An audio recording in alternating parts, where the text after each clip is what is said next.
بسم اللہ الرحمن الرحیم. خواتین و حضرات، السلام علیکم ورحمۃ اللہ وبرکاتہ. مغفرت پروگرام احکام شریعت اور علم کی فضیلت سے متعلقہ آیات، احادیث کریمہ اور کچھ درخواستوں کے ساتھ ایک دفعہ پھر آپ کی خدمت میں حاضری کا شرف حاصل ہوا ہے.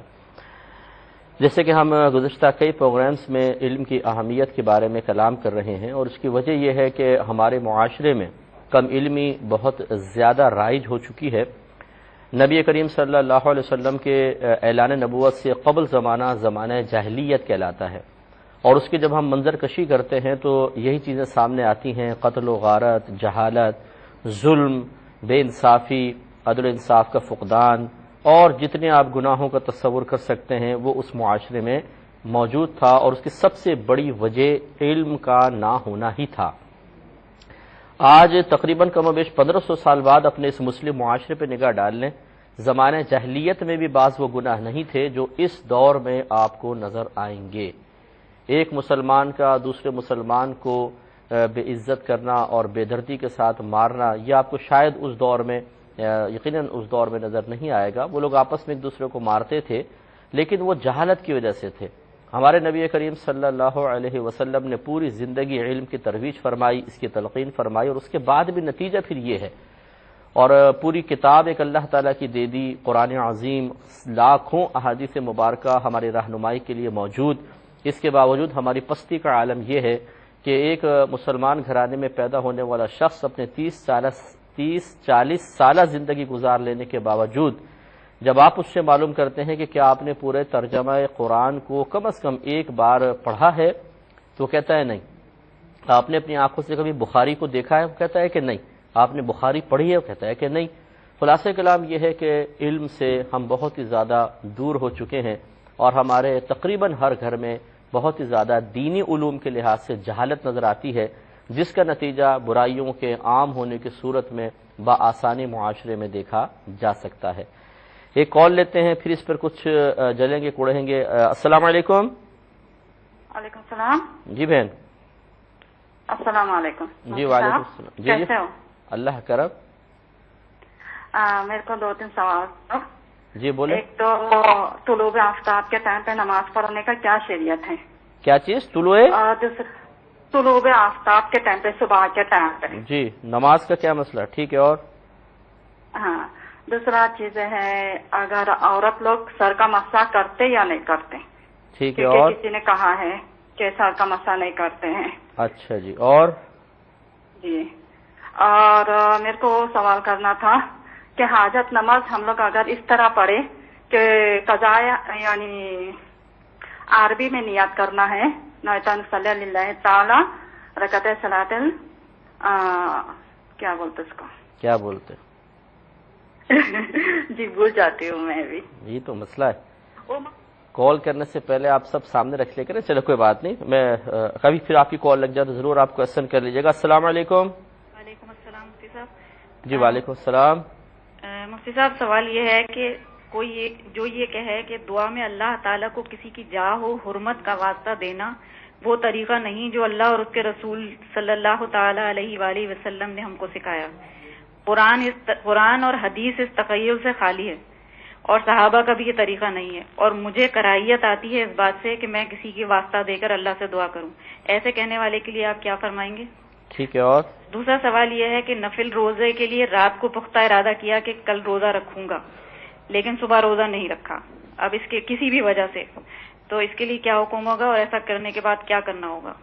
رات کو انہیں پختہ ارادہ کر کے سو گئے تھے؟ جی، مطلب پورا ارادہ تھا کہ کل روزہ رکھنا ہے، نفلی روزہ. ٹھیک ہے. صبح اٹھے تو ارادہ کینسل کر دیا یوں؟ ہاں، نہیں اٹھے نہیں اور پھر نہیں رکھ سکے تو بس نہیں رکھا. نہیں مطلب رات میں ارادہ تھا، پھر سحری میں مثلا آنکھ نہیں کھلی، فجر کے بعد آنکھ کھلی تو روزہ چھوڑ دیا؟ جی ہاں. جی ٹھیک ہے. اور بس. السلام علیکم. وعلیکم السلام ورحمۃ اللہ. ایک اور کالر ہے. السلام علیکم. السلام علیکم مفتی صاحب. وعلیکم السلام. مفتی صاحب میرا پہلا سوال یہ ہے کہ زید نے کسی سے کاروبار کے لیے 1 لاکھ روپے قرض مانگے اس نے رقم کے بجائے اپنی بیوی کا سونے کا سیٹ دے دیا اور کہا کہ اسے بیچ کر استعمال کر لو، جب تمہارے پاس پیسے ہوں تو مجھے واپس کر دینا۔ وہ سیٹ اس وقت تقریباً 1.25 لاکھ کا بکا تھا۔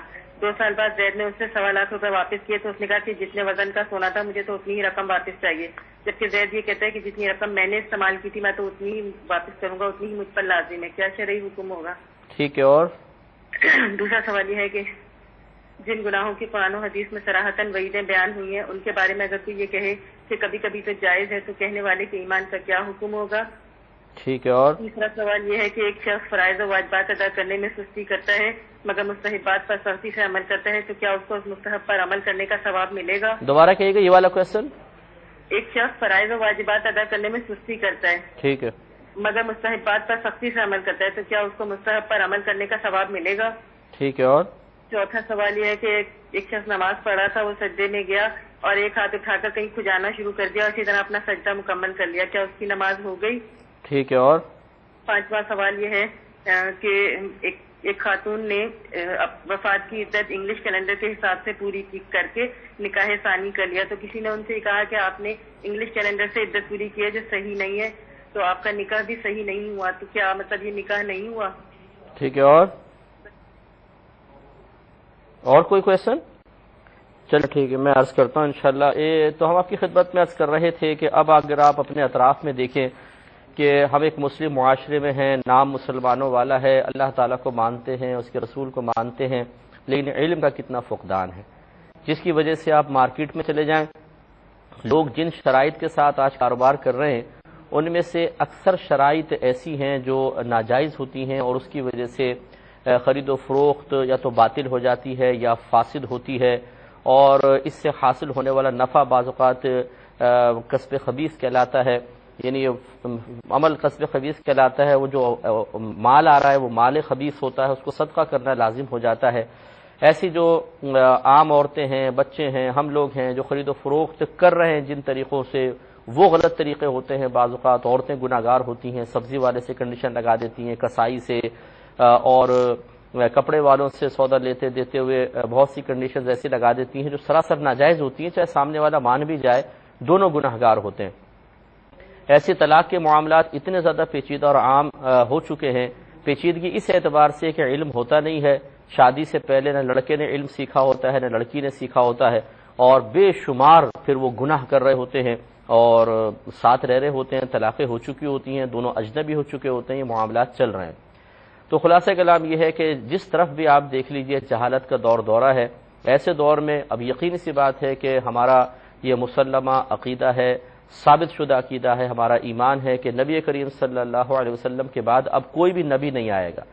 اب جب نبوت کے دروازے بند ہو چکے ہیں تو جو رحمت کونین صلی اللہ علیہ وسلم تعلیم دے کر گئے ہیں، یقیناً اب اسی کا نفاذ، اسی کو عام کرنا اور اس کے ذریعے ان برائیوں اور جہالت کے خاتمے کی کوشش کرنا، یہی ہم پر لازم اور ضروری ہے۔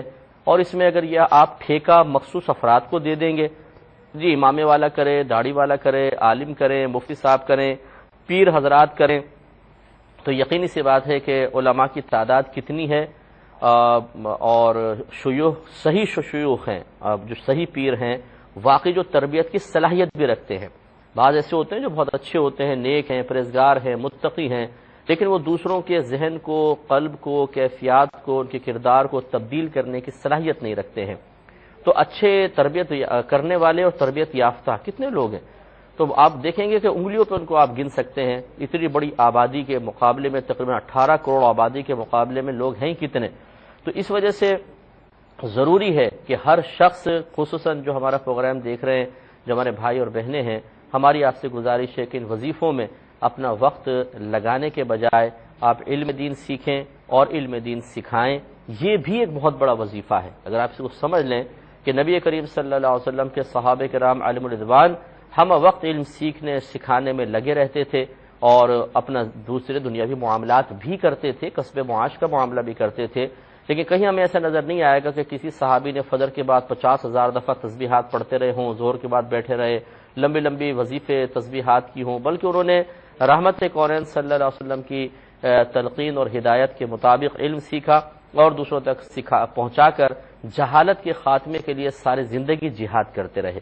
اس جہاد میں آپ سب کو بھی ساتھ دینا ہے. کس طرح دینا ہے بس وہ آخری بات میں عرض کروں گا, پھر انشاءاللہ ہم جوابات کی طرف آئیں گے. کالر ہے, السلام علیکم.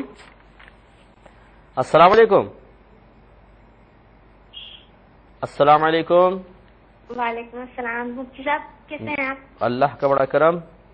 جی مفتی صاحب مجھے یہ پوچھنا تھا آپ سے, جو بچے پیٹ سے مردہ حالت میں ہوتے ہیں جنہوں نے دنیا میں سانس ہی نہ لیا ہو, جی کیا ان کے نام کی بھی نیاز وغیرہ ہوتی ہے؟ کچھ لوگ کہتے ہیں کرنی چاہیے, اور کچھ لوگ یہ بھی کہتے ہیں کہ ان کے نا نام رکھنے چاہیے.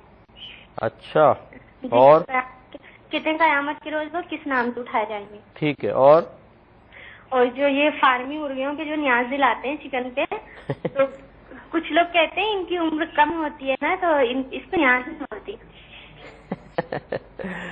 اچھا, عمر کم ہوتی ہے اس لیے نیاز نہیں, اس لیے لمبی لمبی عمر والی مرغیاں پکڑ کے اس پہ نیاز دلوائی جائے. اچھا اچھا, اور ویری گڈ. یہ کوئی خاتون ہی ہوں گی فتویٰ دینے والی ویسے, کیونکہ عورتوں میں یہ پرسرار قسم کے جتنے فتاوی ہیں نا یہ خواتین کے دارالفتہ سے جاری ہوتے ہیں. نہیں, مرد حضرات بھی کہتے ہیں نہیں. او ہو, اچھا اچھا, ہماری جنس بھی شامل ہے. ٹھیک ہے, اور ایک یہ سوال کرنا تھا کہ کسی عورت کا پہلا بچہ ہوا تھا, وہ مردہ حالت میں ہوا تھا لیکن ان کے شوہر گھر پہ نہیں تھے اس وقت. بچہ پیدا ہوا تھا مردہ. جی ٹھیک ہے, اور ان کے شوہر اس وقت گھر پہ نہیں تھے, اور ان کے سسر کی بھی فلائٹ تھی, وہ باہر کہیں جا رہے تھے. اچھا, تو گھر میں جو ان کی پھپھیا ساس تھی نا, ان کا ہی زیادہ چلتا تھا. اچھا جی, اور بچہ ہوا تھا 7 ماہ کا اور مردہ حالت میں ہوا تھا. ٹھیک ہے, تو وہ نا دائی سے ہوا تھا گھر میں. اچھا ٹھیک ہے, تو انہوں نے دائی, وہ جو بھی نجاست وغیرہ ہوتی ہے نا, اس کے ساتھ ہی اس بچے کو بھی دائی کو دے دیا تھا کہ اس کو بھی ڈال دینا کہیں. او ہو, اچھا ٹھیک ہے. تو یعنی کہ اس کے بارے میں پوچھنا تھا کہ ماں پہ تو کوئی بوال نہیں ہوگا, اور بہت کم عمر میں شادی ہوئی تھی, اور اس وقت ان کی سانس کی بھی نہیں چلتی. چلے بہن, میں سمجھ گیا, میں آپ کا جواب دیتا ہوں. ایک اور کالر ہیں, السلام علیکم. السلام علیکم. السلام علیکم. جی فرمائیں. جی میں نے آپ سے سوال بتایا تھا آپ کو. کیا؟ میں شبانہ اقبال بات کر رہی ہوں. دوبارہ بتائیے, آپ آن ایئر ہیں اس وقت, بتائیے. میرا سوال, السلام علیکم, میرا سوال یہ ہے جی کہ شوہر کے آمدنی کے علاوہ اگر بیوی کا کوئی بھی آمدن نہ ہو تو اس پہ قربانی کیا فرض ہوگی؟ ٹھیک ہے, اور دوسرا سوال میرا یہ ہے کہ کچھ لوگ کہتے ہیں کہ نماز کے 4 رکعت میں 4 رکن پڑھنے چاہیے, کچھ کہتے ہیں کہ شروع کے 2 پڑھنے چاہیے. کون سی نماز میں؟ کیا ہوگا؟ کون سی نماز میں؟